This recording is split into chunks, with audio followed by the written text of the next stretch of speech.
Treatment of சிவிஜே anomaly இது என்னென்னா, ஆக்சுவலாக சில ஃபேக்டர்ஸ் இருக்குது. பேஷண்ட்டுக்கு வந்து இந்த போனி லேஷனை ரெடியூஸ் பண்ணோம் அப்படின்னு சொன்னால் அலைன்மெண்ட் ஸ்ட்ரைட் ஆகிடுமா, நல்லா கம்ப்ரெஷன் ரிலீவ் ஆகிடுமான்னு செக் பண்ணணும். அப்புறமாட்டி அந்த எந்த பக்கம் இருந்து என்க்ரோச்மெண்ட் இருக்குது, பிரச்சனை வந்து ஃப்ரண்ட்லேருந்து வருதா இல்லை பின்னாடி இருந்து வருதா அப்படின்னு நமக்கு தெரியாது. கம்ப்ரெஷன் அது பார்க்கணும். அப்புறமா நெக்ஸ்ட்டு வந்து பெத்தாலஜிக்கல் ப்ராசஸ், எதனால் இந்த பெத்தாலஜி ப்ராசஸ் ஸ்டார்ட் ஆச்சு, இதனால் வந்து ஹைண்ட்ரன் ஹெர்னியேஷன் இருக்கா, சிரிங்ஸ் இருக்கா இல்லை வேஸ் அப்னாமலிட்டிஸ் இருக்கான்னு பார்க்கணும். அது போக அப்நார்மல் ஆஸ்பிகேஷன் சென்டர்ஸில் எபிஃபிசிக் க்ரோத்தில் பிளேட்ஸ்லாம் இருக்கான்னு பார்க்கணும். ஸோ இது எல்லாமே சில ஃபேக்டர்ஸ் ஃபார் ட்ரீட்மெண்ட்டு. ஸோ ஜென்ரலாக வந்து பார்த்தோன்னு சொன்னோன்னா பிரைமரி எய்ம் என்னென்னா to relieve the compression of the cervical junction. இந்த நடுவில் இருக்கிற இந்த ஸ்பைனல் கார்டை வந்து நம்ம வந்து இப்படி இது கம்ப்ரெஸ் பண்ணலாம், இல்லை இது பின்னாடி இருந்து இது கம்ப்ரெஸ் பண்ணலாம், அதை வந்து ரிலீவ் பண்ணணும். அதுதான் நம்ம வேலை. ஸோ இது வந்து 2 டைப் இருக்குது. ஒன்று வென்ட்ரல் கம்ப்ரெஷன், ஒன்று வந்து போஸ்டீரியர் கம்ப்ரெஷன். வென்ட்ரல் கம்ப்ரெஷன் வந்து பார்த்தோன்னு சொன்னோன்னா த்ரூ டிரான்ஸ்பேரட்டோஃபரெஞ்சியல் ரூட், அதான் மோஸ்ட் காமன் ஃபாலோ பண்ணுறாங்க, இருந்துச்சு, ட்ரெடிஷ்னலாக பண்ணுறாங்க. இல்லை அப்படின்னா லீஃபோர்ட் ட்ராப் டவுன் மேக்ஸிலாட்டமி, இல்லை லேட்டரல் எக்ஸ்ட்ராஃபரெஞ்சியல் ரூட். டார்சலில் வந்து பார்த்தோன்னு சொன்னால் கண்டிப்பாக போஸ்டீரியர் அட்லெட்டிக் கம்ப்ரெஷன் தேவைப்பட்டால் பண்ணணும்.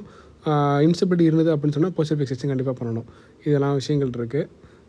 நெக்ஸ்ட்டு வந்து ட்ரெடிஷ்னலாக வந்து டிரான்ஸ்பேரட்டோஃபரெஞ்சியல் அப்ரோச் வந்து பண்ணும்போது நல்ல எக்ஸ்போஷர் கிடைக்குது. ஆனால் வந்து போஸ்ட் ஆப்பா டிஸ்பேஜியா, ப்ரொலாங்ட் இன்டிபேஷன்லாம் தேவைப்பட்டுச்சு.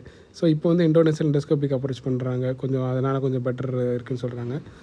நெக்ஸ்ட்டு நான் இங்கே பார்க்க வேண்டியது என்னென்னா, கன்சர்வேட்டிவ் மேனேஜ்மெண்ட் முடிவு பண்ணிட்டோம் அப்படின்னு சொன்னோம்னா என்ன பண்ணலாம் அப்படின்னா ஸ்கெல்டல் ட்ராக்ஷன் கொடுக்கலாம். ஸ்கெல்டல் ட்ராக்ஷன் யாருக்குலாம் எப்படி கொடுக்கணும்னு சொன்னோன்னா, ஒரு எம்ஆர்ஐ கம்பேட்டபிள் க்ரவுண்ட் ஹேலோ டிவைஸை வந்து தலையில் வந்து ஈக்குவேட்டருக்கு கீழே போடணும். ஆக்சுவலாக பண்ணுறோம் அப்படின்னு சொன்னோன்னா ஒரு ஏஜுக்கும் ஒரு மாதிரி இருக்குது. Less than 2 இயர்ஸுக்கு 1 to 2 pounds, 2 to 5 இயர்ஸுக்கு 4 pounds, 5 இயர்ஸுக்கு மேலே உள்ள பேஷண்ட்ஸுக்கு 3 to 4 pounds, but not exceeding 7.